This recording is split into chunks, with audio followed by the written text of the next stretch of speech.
Bismillahirrahmanirrahim. Pertanyaannya, apa hubungan Isra Mi'raj dengan cinta Khadijah? Isra Mi'raj itu salah satu di antara tujuannya, dia itu hiburan buat Rasulullah SAW ketika Rasulullah ditinggalkan Khadijah radhiyallahu anha. Jadi tahun ketika terjadi Isra Mi'raj dikenal oleh ulama dengan istilah tahun kesedihan. Kenapa disebut tahun kesedihan? Karena pada tahun itu Rasulullah SAW mengalami banyak ujian-ujian yang berat. Salah satu ujiannya, pertama beliau ditinggalkan oleh paman tercinta beliau, Abu Thalib. Udah gitu ditinggalkan lagi oleh istrinya yang selama ini banyak sekali berkorban dan mensupport dakwah Nabi, yaitu Khadijah radhiyallahu anha. Dan ini bikin Nabi itu patah hati banget. Kenapa? Khadijah meninggalkan Nabi sedangkan pekerjaan dakwah belum selesai. Dakwah di Mekah itu lagi sulit-sulitnya, tetapi Allah membawa pulang Khadijah kepada Allah Subhanahu wa taala, sehingga Nabi merasa benar-benar tahun itu tahun kehilangan. Kehilangan Abu Thalib, kehilangan Khadijah, sehingga jadilah Nabi di kota Mekah, kalau kita ibaratkan itu kayak anak yatim, nggak punya tempat berlindung. Biasanya Nabi itu kalau beliau dicela, dibully sama netizen gitu kan, ini analogi sosial media. Kita dibully netizen aja kayak sedih banget gitu. Apalagi Rasul dibulinya bukan sama sosial media yang gak ketemu orangnya, tapi langsung ngelihat ekspresi wajahnya, dilemparin sama kotoran. Nah, hiburan Nabi yang membuat Nabi itu kuat ketika dalam keadaan dibully rame-rame adalah Khadijah. Sehingga Nabi pulang ke rumahnya dalam keadaan lelah, dalam keadaan sedih, dalam keadaan kecewa. Nabi bilang kepada Khadijah, Khadijah, Zammiluni, zammiluni. Selimuti aku Khadijah, selimuti aku. Akhirnya Nabi diselimuti oleh Khadijah. Lalu Nabi curhat sama Khadijah, Khadijah, kenapa mereka mendustakan dakwah aku? Apakah aku terlalu keras kepada mereka? Kata Khadijah, tidak wahai Rasulullah. Apakah aku tidak menyampaikannya dengan jelas? Kata Khadijah, tidak ya Rasulullah, engkau sudah menyampaikan dengan jelas. Wahai Khadijah, bagaimana agama ini akan Allah menangkan jika mereka menolak agama ini? Kata Khadijah, ya Rasulullah, la tahzan. Jangan sedih ya Rasulullah, jangan kecil hati ya Rasulullah, jangan patah semangat ya Rasulullah. Insya Allah, Allah akan memenangkan agama ini suatu saat nanti. Sehingga Nabi jadi semangat lagi. Ini artinya Khadijah adalah orang yang sangat penting di sisi Rasulullah SAW. Khadijah adalah orang yang pertama menerima dakwah Nabi ketika satu dunia ini, satu bumi ini menolak dakwah Nabi.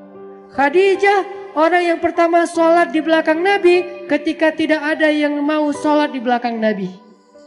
Tiba-tiba orang yang paling berharga bagi Rasulullah SAW ini kembali kepada Allah Subhanahu wa taala.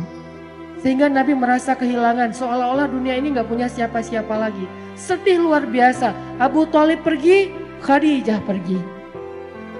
Di tahun yang sama, orang-orang kafir Quraisy merencanakan untuk membunuh Rasulullah SAW. Sehingga Rasul harus lari ke Taif. Baru lari ke Taif, berharap di Taif diterima sama keluarga besar ibunya beliau, Aminah. Ternyata di Taif kita tahu cerita yang luar biasa tragis. Nabi dikejar-kejar seharian, dilemparin batu, kemudian disorakin kayak maling. Sehingga Nabi keluar masuk kebun kurma bersembunyi. Ketahuan lari lagi, sembunyi lagi, ketahuan lari lagi.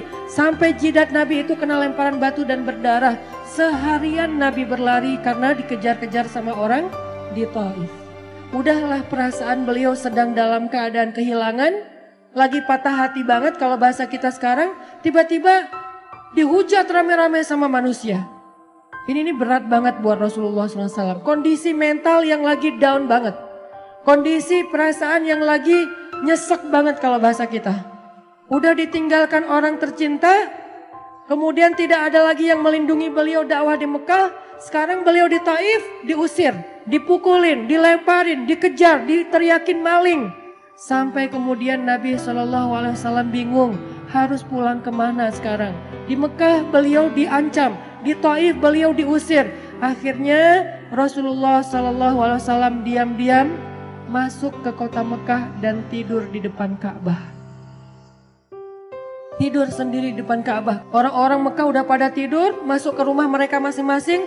Nabi sembunyi-sembunyi masuk ke kota Mekah dan tidur di depan pintu Ka'bah.